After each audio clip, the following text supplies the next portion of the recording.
నమస్తే, welcome to our channel. Amaravati రాజధాని ప్రాంతంలో భూములిచ్చిన రైతులకు ఏపీ ప్రభుత్వం గుడ్ న్యూస్ చెప్పింది. రాజధాని అమరావతి నిర్మాణానికి భూములిచ్చిన రైతులకు పెండింగ్ లో ఉన్న వార్షిక కౌలును సిఆర్డీఏ త్వరలో చెల్లించనుంది.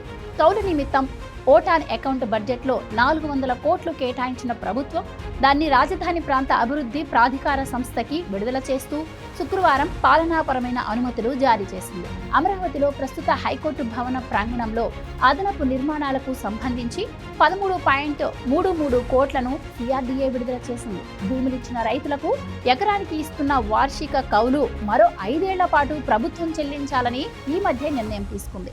ఇప్పటి వరకు ఎకరానికి ఎంత కౌలు ఇస్తున్నారో అంతే మొత్తాన్ని రైతులకు ఇవ్వనున్నారు. దీంతో రైతులు హర్షం వ్యక్తం చేస్తున్నారు. మొదట టీడీపీ ప్రభుత్వ హయాంలో 10 ఏళ్ల పాటు కౌలు చెల్లించాలన్న గడువు ఒప్పందం ముగిసిపోయింది. అందుకే దీన్ని మరో 5 ఏళ్లు పెంచాలని ప్రభుత్వం నిర్ణయం తీసుకుంది.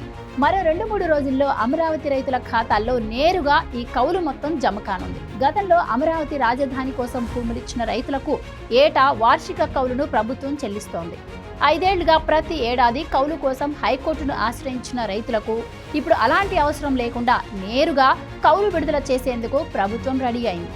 అమరావతి రైతులకు ఇవ్వాల్సిన వార్షిక కౌలును విడుదల చేస్తామని ప్రభుత్వం కొద్ది రోజుల క్రితమే ప్రకటించగా తాజాగా ఓటాన్ అకౌంట్లో నిధులు కూడా కేటాయించారు. ఇంకో 2-3 రోజుల్లో లబ్ధిదారుల ఖాతాల్లో డబ్బు జమ కానుంది. అయితే గత టీడీపీ ప్రభుత్వం అమరావతిలో ఎన్నో ప్రతిష్టాత్మక నిర్మాణాలు చేపట్టిన సంగతి తెలిసింది. ఎమ్మెల్యేలు, ఎమ్మెల్సీలు శాశ్వత సచివాలయం, శాశ్వత అసెంబ్లీ, శాశ్వత హైకోర్టు భవనాలను ఐకానిక్ బిల్డింగులుగా, మంత్రులు, విభాగాధిపతుల బంగ్లాలు, గెజిటెడ్ అధికారులు, ఎన్జీఓలు, 4వ తరగతి ఉద్యోగుల నివాస సముదాయాలకు నిర్మాణాలను మొదలుపెట్టింది.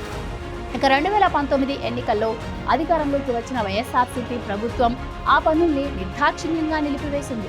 3 రాజధానుల పేరుతో రాష్ట్ర ప్రజల జీవితాలతో ఆటలాడి రాష్ట్ర పురోగతిని తిరోగమించేలా చేశారు.